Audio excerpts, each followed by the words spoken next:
Livro de Êxodo, que quer dizer saída, capítulo 15, os versículos de 22 até o versículo 27. Êxodo 15, 22 até o 27.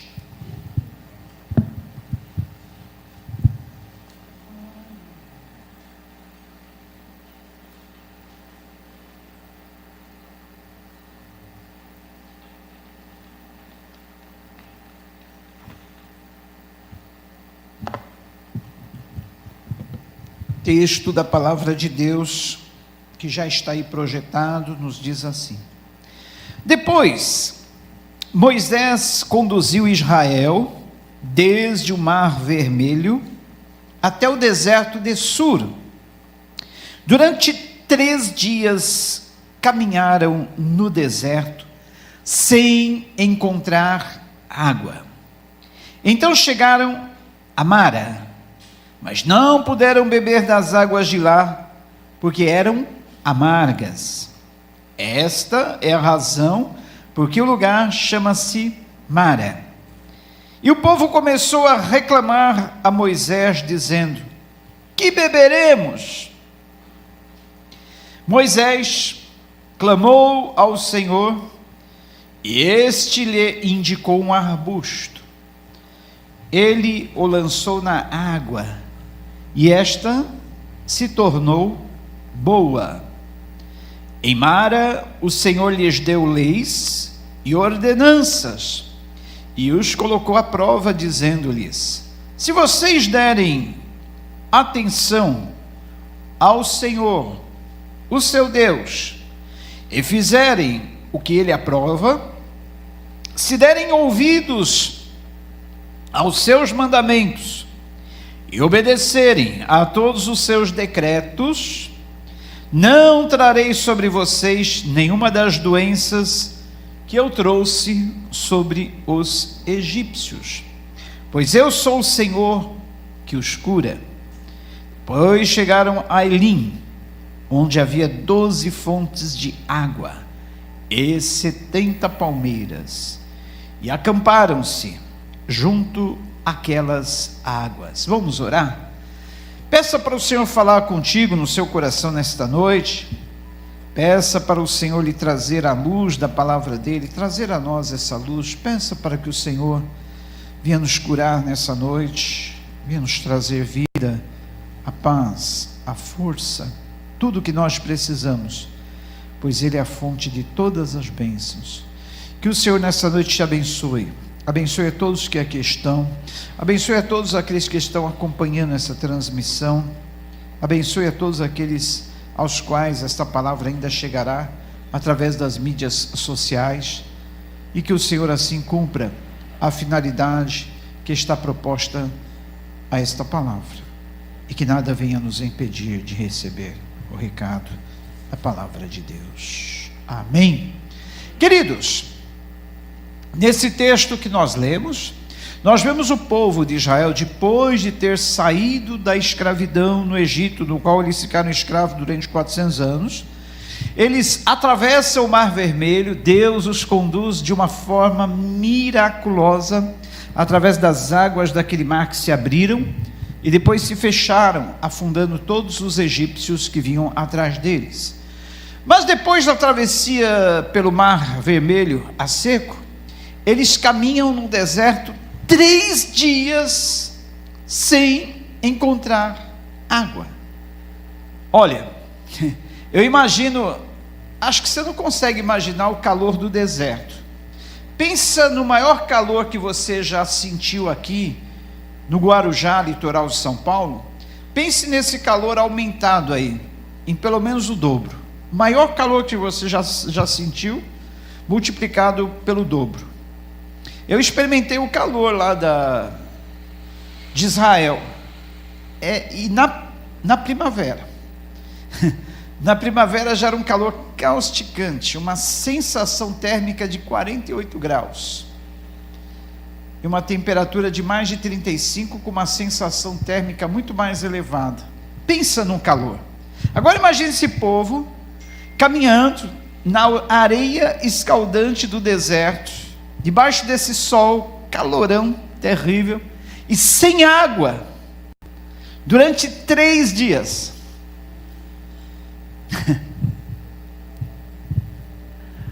A gente fala do povo de Israel, murmurador, reclamões, mas eu creio que nós, na mesma situação, também iríamos murmurar, iríamos reclamar, porque não é fácil. Mas, queridos, o pior vem depois. Depois de caminhar 3 dias sem água, eles chegam finalmente à tão sonhada fonte de águas, ao lugar onde eles podiam dessedentar a sede. Só que a água ali era amarga, por isso o nome Mara. Mara significa amarga. Gente, olha a decepção, frustração. Você caminha 3 dias no deserto sem água, de repente você chega a um lugar onde há água, você fala, agora sim, eu vou me jogar dentro dessa água e vou beber quantos litros eu puder. Só que você vai provar da água, a água é amarga. Mas nisso, é claro, todo mundo foi de boca, indo de boca, amarga. E muitos ainda beberam, porque depois Moisés jogou lenho sobre a água, ela se tornou boa. Mas a princípio, amarga. Mas havia ali um propósito em tudo aquilo, queridos. O povo viveu escravo no Egito, 400 anos, se enfraqueceram, adquiriram doenças de parasitas. Sabe por quê? Eles bebiam do Nilo e outras fontes contaminadas ali no Egito. A água do Nilo é uma das piores do mundo. Eu creio que só perde para aquele rio Ganges na Índia, onde eles lançam ali os até defuntos na água, animais mortos, pessoas. E o Nilo não fica muito atrás, é uma água poluída.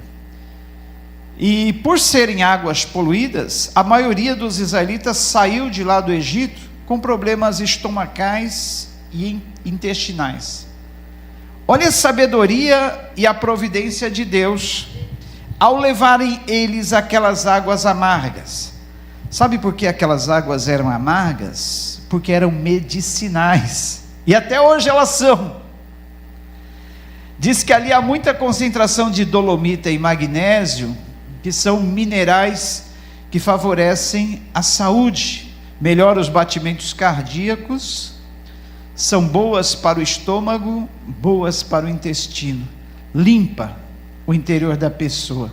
Aquelas águas de Mara, amargas, por isso que elas são amargas.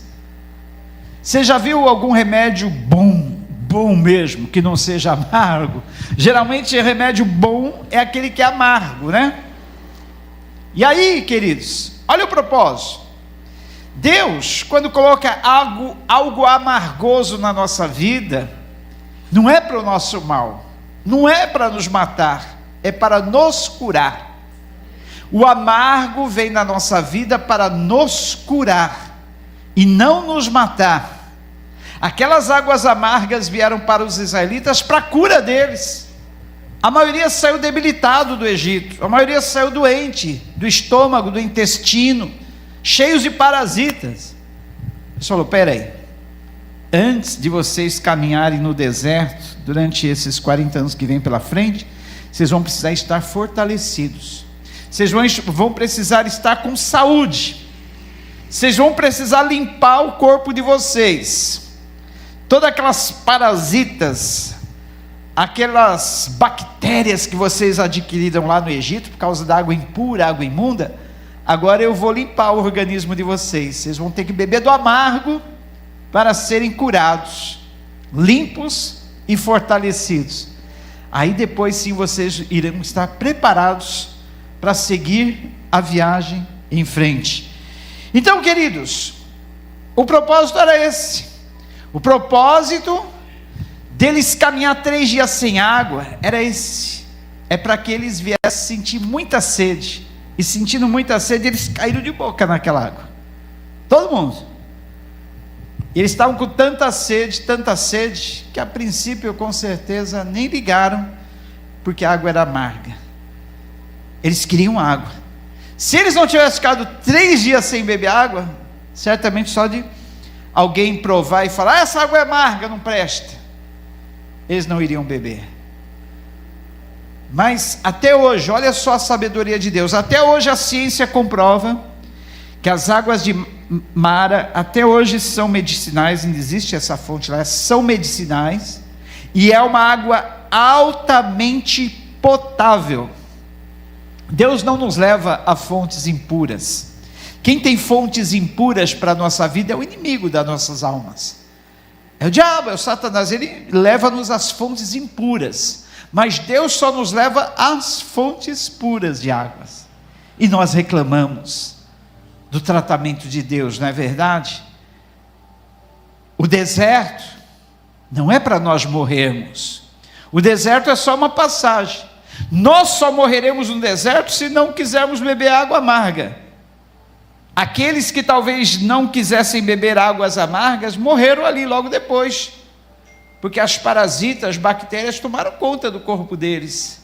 Mas todo aquele que aceitou receber das águas amargas foram curados. Por isso que a promessa em Êxodo 15, 26, nenhuma das enfermidades que eu enviei sobre os egípcios, eu enviarei sobre vocês. Dali por diante era uma nova vida. Eles estavam livres de toda aquela enfermidade que ficou lá para trás, de toda aquela vida de impureza que ficou lá para trás. E muitas vezes nós queremos olhar para trás, porque no presente a nossa água é amarga. Mas se ela é amarga, é com um propósito. Não devemos querer olhar lá para trás, onde as águas eram doces sim, mas eram contaminadas. E no presente são amargas, mas para nos trazer cura. Cura, isso mesmo, Deus nos cura através do amargo, que nós muitas vezes não queremos beber. Mas é o tratamento de Deus, é o tratamento de Deus. Já pensou se o médico só passasse remédio docinho? Tá aqui, ó, toma isso aqui, é docinho, mas não faz efeito, não traz cura, não dá tratamento. O bom é ser amargo, é aquilo que arde. Vocês lembram daqueles metiolate que a gente passava nos ferimentos? Quem é um pouco mais vivido lembra, né? Ardia. Mas no dia seguinte o ferimento já estava sequinho, criava já até casca. Remedinho bom aquele, acho que nem tem hoje mais, né? Mercúrio e metiolate. Eita, agora é tudo suave, né? Tudo que não dói. Então isso aqui, olha, fica até refrescante, mas não cura. O bom é aquilo que amarga, o bom é aquilo que arde, né? Vem, mas não para ferir, vem para curar. A dor muitas vezes cura, não fere, mas a dor cura. Então, queridos, essa nossa breve reflexão serve para nos mostrar que sofrimentos na vida, provações na vida, não são para nos matar. Se Deus permite a prova, não é para nos matar, mas sim para nos fortalecer. Aquilo que não nos mata, fortalece. E muitas vezes nós estamos achando que Deus está querendo nos matar. Deus, mas além do deserto, se não bastasse o deserto que eu estou passando na vida, ainda vem água amarga. Não podia ter uma água, pelo menos uma água docinha no deserto? Não, é amargo, porque a obra no deserto tem que ser completa. Vai nos fortalecer e vai nos trazer cura. Ou vamos preferir as doenças do Egito, ou o amargo de Mara, ou as doenças do Egito. Não é melhor o amargo de Mara do que as doenças do Egito? Bebemos o amargo de Mara, mas estamos livres das enfermidades que vinham sobre os egípcios. E outra coisa, queridos, depois do amargo, aí sim vem o doce. Depois da provação do sol escaldante do deserto, aí vem a sombra refrigerante do oásis de Elim, que que Deus tem planejado para aqueles que suportam o processo. Só vive o propósito aquele que suporta o processo.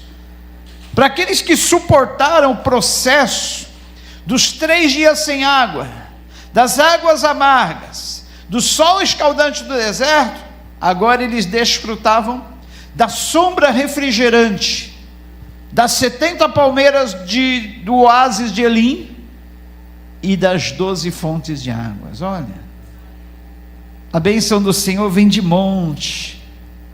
Primeiro experimentamos a escassez, o deserto, o calor, o amargo, a prova. Aí depois vem o refrigério. E o refrigério, olha, não é em conta-gotas, como eu falava domingo, vem numa carga dobrada. 70 palmeiras e 12 fontes de águas.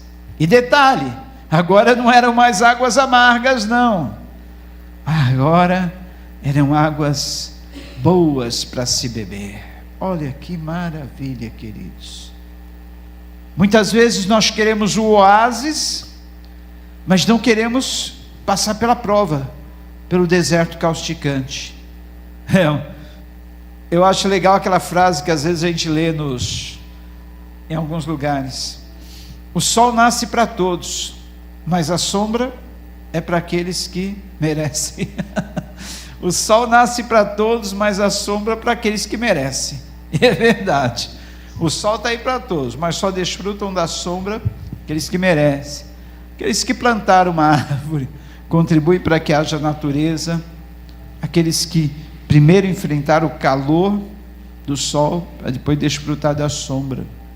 Não é verdade? Porque muitas vezes nós queremos a sombra, água fresca, mas não queremos passar pelo deserto, não queremos passar pelo sol escaldante, não queremos as águas amargas, só doce. Coma doce na tua vida, só doce. Doce no café da manhã, doce no almoço, doce no café da tarde, doce na janta. Como é que você vai ficar? Diabético. Por isso que a vida da gente tem que ser dosada entre o doce e o amargo. Não pode só viver de doce, tem que viver de doce e amargo. Tem uma plantinha aí no jardim da igreja, que aliás tem em qualquer lugar aí pela rua, na casa de vocês eu sei que deve ter, chama-se boldo. Vocês conhecem o boldo? Ou folhinha amarga, mas de vez em quando eu não estou muito bom do estômago, eu vou lá e arranco umas folhinhas e fico mastigando. É amargo, o boldo, amargo. Pensa numa coisa amarga, você mastiga, ou coisa ruim, mas aquilo faz um bem para o estômago. Dali a pouco você já está a pampa, já está maravilha, porque o amargo cura. E assim é na nossa vida espiritual, queridos. O amargo traz cura, né? Precisamos do amargo. O amargo faz bem para nós. Agora eu queria ler alguns versículos aqui, uns versículos que eu separei, queridos, porque nós temos que aprender que as provações, as lutas têm um propósito, e a Bíblia é cheia de versículos que reforçam isso. O próprio Senhor Jesus Cristo, ele disse, João 16:33, no mundo tereis aflições, mas tende bom ânimo, eu venci o mundo. Olha o que diz em Tiago 1:12, feliz é o homem que persevera na provação, porque depois de aprovado, receberá a coroa da vida, que Deus prometeu aos que o amam. Olha só vai receber a coroa aquele que perseverar na provação. Então, queridos, se você não quiser provação, também não vai ter coroa da vida, não vai ter prêmio, não vai ter galardão, não vai ter condecoração. Só recebe quem passa pela provação. Tiago 1:2-4 diz assim: meus irmãos, considerem motivo de grande alegria o fato de passarem por diversas provações, pois vocês sabem que a prova da sua fé produz perseverança, e a perseverança deve ter ação completa, a fim de que vocês sejam maduros e íntegros, sem que falte a vocês coisa alguma. Olha só, querido, Tiago, ele diz que nós devemos passar por diversas provações com grande alegria. Ele fala que as provações devem ser para nós motivo de alegria. Você considera as provações na tua vida motivo de alegria? Nem sempre, né? O natural, normal de nós é reclamarmos, murmurarmos. Mas toda provação na nossa vida tem um propósito. Por isso, considere motivo de alegria, porque vai ter um propósito: te fortalecer, te fortificar, te curar, trazer oásis na tua vida. Tem algum motivo. Salmo 11, 5 diz: o Senhor prova o justo, mas o ímpio e a quem ama a injustiça, a sua alma odeia. Por que o Senhor não prova o ímpio, o injusto? Aqui diz que ele prova o justo, porque a provação é para a bênção, é para algum propósito bom. Então por isso que o Senhor prova é o justo.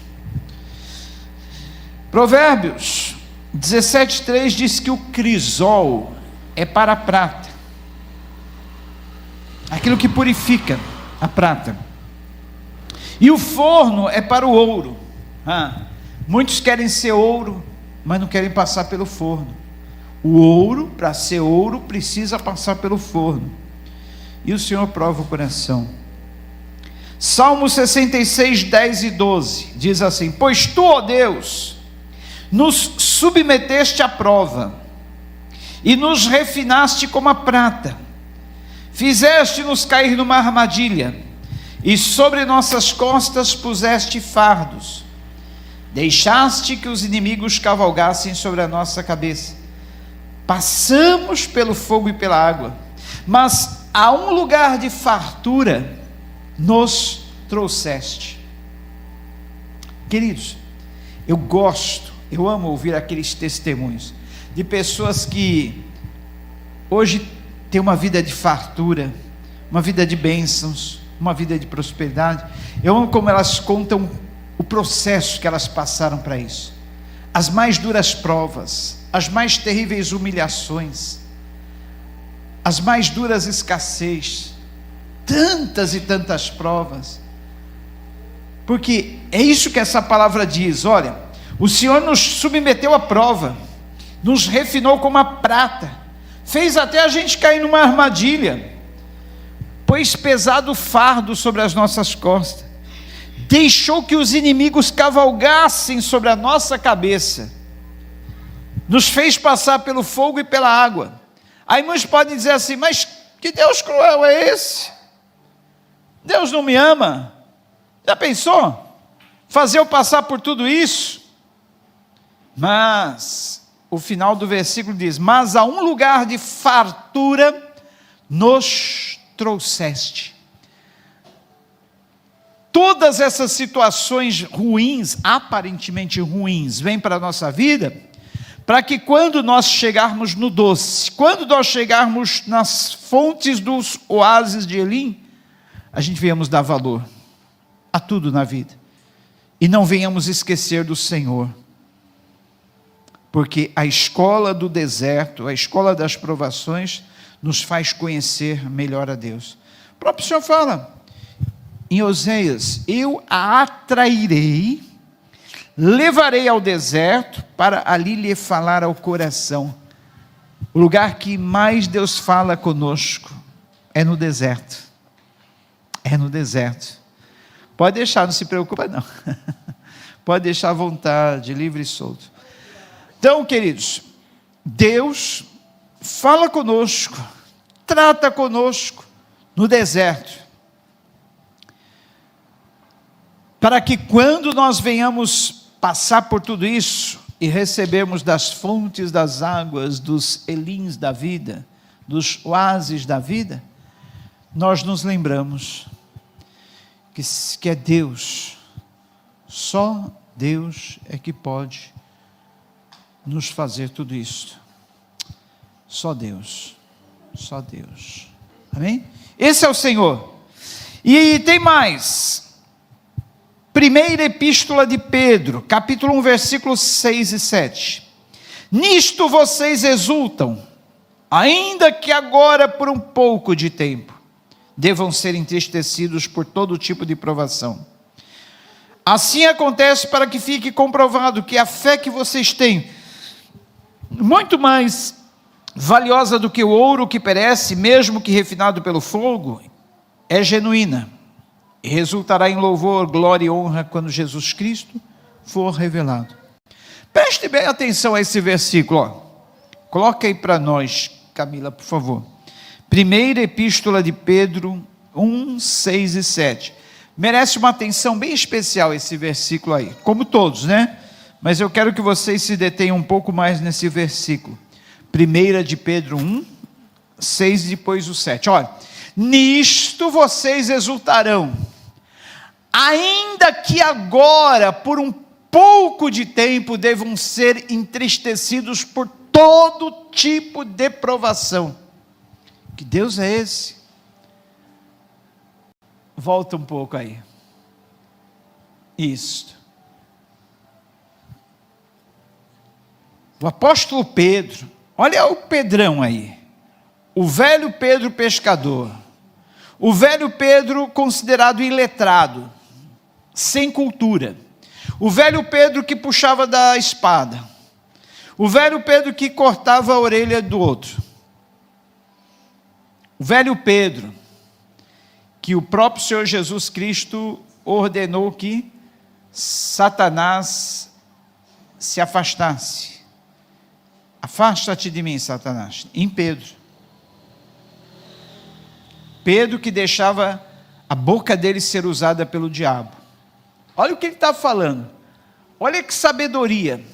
Olha que transformação. Pedro, depois de ser cheio do Espírito Santo, ele diz: nisto vocês exultarão, ainda que agora, por um pouco de tempo, devam ser entristecidos por todo tipo de provação. Ele está dizendo que agora, nesse momento, enquanto aqui na terra, enquanto aqui nessa vida, enquanto aqui nesse mundo, nós devemos ser entristecidos por todo tipo de provação. Vocês veem por que muitas vezes o justo parece que sofre mais do que outros? Enquanto as pessoas do mundo aí fora estão exultando, se alegrando, está tudo bem, tudo, parece que não tem problemas, parece que sempre estão tranquilos, com seu copo de bebida na mão, farreando e beleza, tendo tudo do bom, do melhor, e o crente está lá na provação, busca o Senhor, ora e está na provação, só na prova. É necessário que, mas veja só ali entre vírgulas, por pouco tempo, é só um pouco de tempo. O próprio Senhor Jesus Cristo disse que enquanto o mundo se alegrasse, se regozijasse, nós nos entristeceríamos. Mas a alegria maior vem no final. É melhor o fim das coisas do que o começo. O começo pode estar sendo difícil para nós, mas é melhor, o que vocês acham? Não é melhor ter uma alegria eterna do que uma felicidade passageira? Uma felicidade eterna do que uma alegria passageira? A alegria deles é passageira, a nossa felicidade é eterna. Então nisto vocês exultarão, ainda que agora, por um pouco de tempo, devam ser entristecidos por todo tipo de provação. Depois, assim, por quê? Que nós temos que ser entristecidos por todo tipo de provação, para que a fé de vocês, que é muito mais valiosa do que o ouro que perece, ao ser provado pelo fogo, seja provada e resulte em louvor, glória e honra quando Jesus Cristo for revelado. Está aí o propósito da provação. Você quer desfrutar das bênçãos eternas, mas não ser provado na fé aqui? Não tem como. Para desfrutarmos das bênçãos por toda a eternidade, a nossa fé aqui, que é mais valiosa do que o ouro, tem que ser provada pelo fogo. Olha só. Porque só assim é que ela vai resultar, a nossa fé vai resultar em louvor, glória e honra ao Senhor, quando for Ele revelado. Olha que bonito será na glória. Depois que aqui passarmos por todo tipo de provação, que a nossa fé for provada, como ouro é refinado pelo fogo, isso vai resultar em glória, honra ao Senhor Jesus. Olha Jesus, já pensou aquela multidão diante do trono de Deus, dizendo, olha Senhor, passamos por toda a prova, mas não desistimos, passamos por toda a luta e provação, mas não voltamos atrás, passamos por tudo o que passamos, resistimos, perseveramos, e aqui estamos. O sabor da vitória vai ser muito grande. E pelo fato de termos passado por todo tipo de provação, tribulação, e não termos desistido, mas termos perseverado, isso vai ser um louvor tamanho para o Senhor.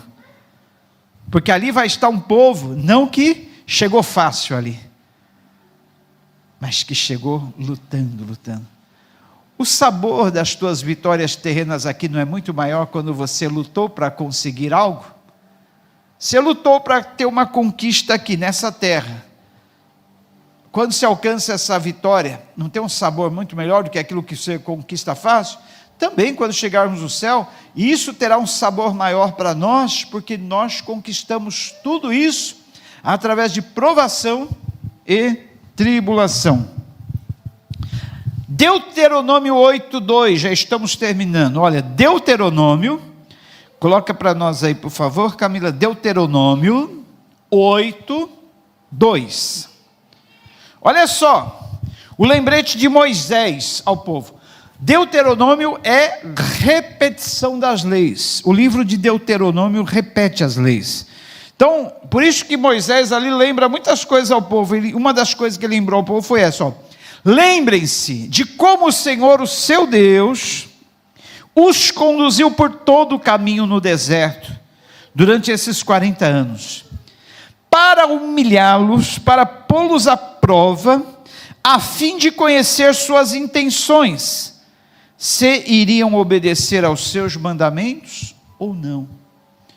Deus permite-nos a humilhação, a provação, a fim de conhecer as nossas intenções, para saber se nós murmuraremos ou não. Mas Deus não sabe de todas as coisas? Ele não é onisciente, onipresente, onipotente? Sabe. Mas tem um que precisa saber ainda. O próprio Satanás. Deus não permitiu toda a aprovação a Jó para que Satanás soubesse que Jó era fiel mesmo no meio das lutas e provações? Assim Deus também permite a prova na nossa vida, para quê? Para que Ele possa mostrar em nós que somos obedientes e fiéis. E aí o seu nome vai ser glorificado, porque Satanás vai ver, olha, aquele crente é fiel, ele passa por tudo isso, lutas, provas, humilhações, mas ele permanece, persevera, e adora, e continua servindo ao Senhor.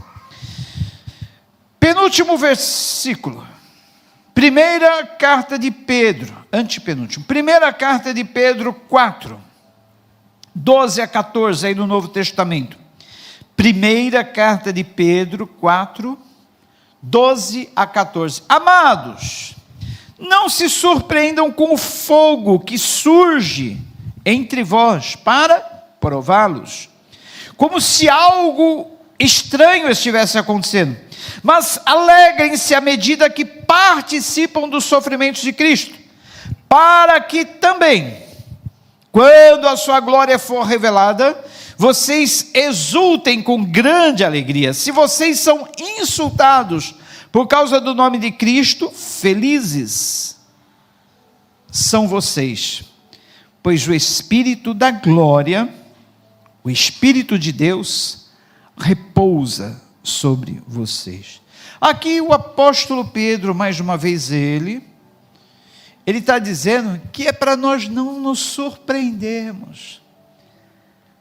com as provações ardentes que vêm sobre nós, como se fosse para nos pôr na fornalha. Não se surpreendam com o fogo que surge entre vós, para prová-los, como se algo extraordinário, fora do normal estivesse acontecendo. O fora do normal é nós não sermos provados, porque sermos provados é totalmente normal. É o certo. Todo justo, todo cristão precisa passar pela provação, porque isso vai resultar em benefícios para nós.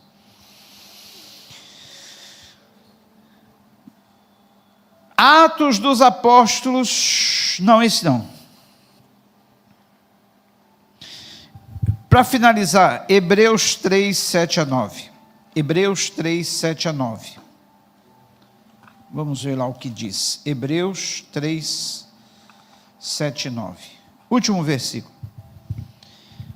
Assim, como diz o Espírito Santo, hoje, se vocês ouvirem a sua voz, não endureçam o coração, como na rebelião, durante o tempo da provação no deserto.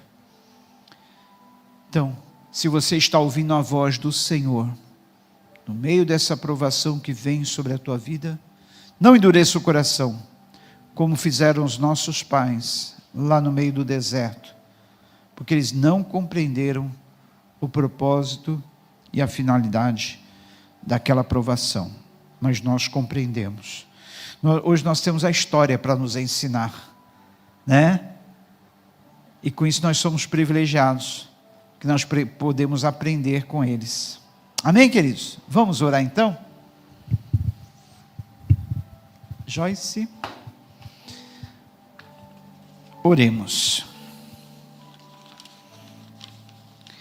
Pai, muito obrigado, Senhor, porque no meio do deserto, Tu fala conosco.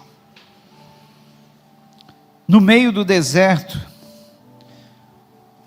Tu te revela a nós.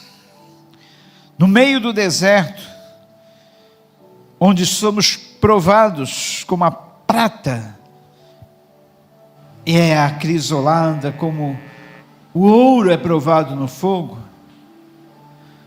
Tu nos purifica, Tu nos refinas, Tu nos ensina, Tu nos fortalece, Tu nos purifica, para obras maiores, Pai. Realiza Tuas obras maiores, na vida de todo aquele que é provado, na vida de todo aquele que passa por tribulações, na vida de todo aquele que sofre, porque através de tudo isso redundará em louvor, glória e honra ao Teu nome, Senhor. Nos faça firmes, perseverantes, fortalecidos, para todo tipo de combate, Senhor, porque só assim vamos receber a coroa da vitória, a coroa da vida, que Tu tens destinado exatamente para aqueles que perseveram. Coloca a perseverança agora, Pai, nos corações, para que assim possamos vencer, em nome de Jesus, amém. Vamos também aproveitar o momento e orar pelos pedidos de oração colocados aí no chat da transmissão. Oremos pela nossa irmã Lelê, que pede pela sua vida, pela Jaqueline Serrano, que juntamente com o Everton estão em férias lá no interior. A Jaque pede oração pela sua mãe. Oremos pela nossa irmã Denise, que pede oração pela sua amiga Jurema, que opera hoje do câncer. Cleonice Cordeiro, oração pela sua amiga Patrícia, que está na UTI. Por todos esses pedidos, por todos os pedidos constantes no caderno, na urna de oração, agradecemos a Deus também pela operação do irmão Antônio, que foi um sucesso. e que a recuperação dele seja breve e ele em pouco tempo possa ser totalmente restaurado na sua saúde. Apresente também os seus pedidos de oração agora ao Senhor, crendo que Ele tem todo o poder para curar, poder para restaurar, poder para dar vida, poder para levantar, poder para fortalecer. Senhor Deus,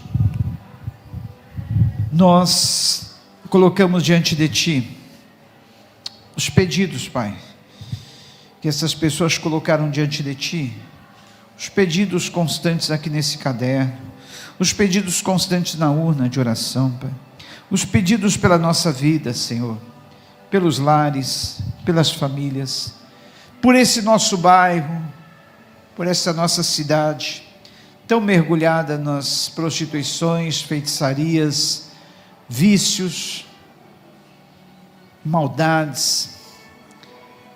Traz um avivamento sobre essa cidade, traz um avivamento sobre esse bairro, tantas igrejas aqui, Senhor, e nós vemos o mal, tantas vezes imperando, mas nós repreendemos esse império das trevas, repreendemos esse império do mal, declaramos, ó Pai, o Teu reino estendido aqui sobre esse bairro, o Teu reino estendido sobre essa cidade, o Teu reino estendido sobre essa nação, afastando toda a iniquidade, toda a corrupção, toda a maldade.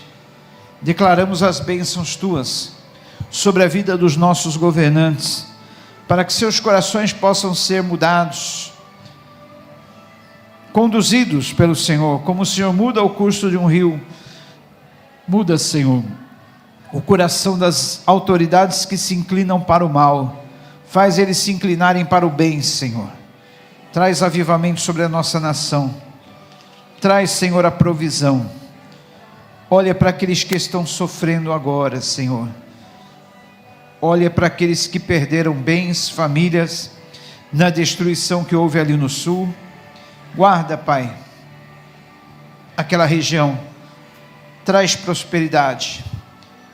Oremos ao Senhor, oramos e apresentamos a nação de Israel, que haja bênção sobre a nação de Israel, que haja paz, prosperidade dentro daqueles muros e palácios, que eles possam Te conhecer como único e verdadeiro Senhor.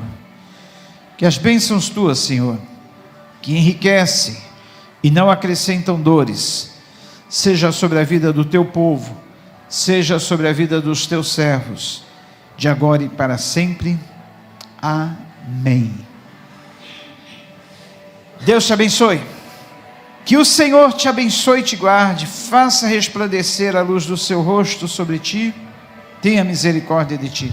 Que o Senhor sobre ti levante o seu rosto e te dê a paz. Baruch Havá Shem Adonai, bendito que vem em nome do Senhor. Hosanas ao filho de Davi. Maranata, ora vem, Senhor Jesus. Venha o teu reino sobre nós, seja feita a tua vontade. Guarda-nos, livra-nos do mal, não nos deixes cair em tentação. Vá em paz, tenha uma noite abençoada de sono tranquilo e um restante de semana abençoado na presença do Senhor. E domingo estamos aí para mais uma celebração ao Senhor, celebrando a morte e a ressurreição do nosso Senhor Jesus Cristo. Deus abençoe a tua vida. Amém.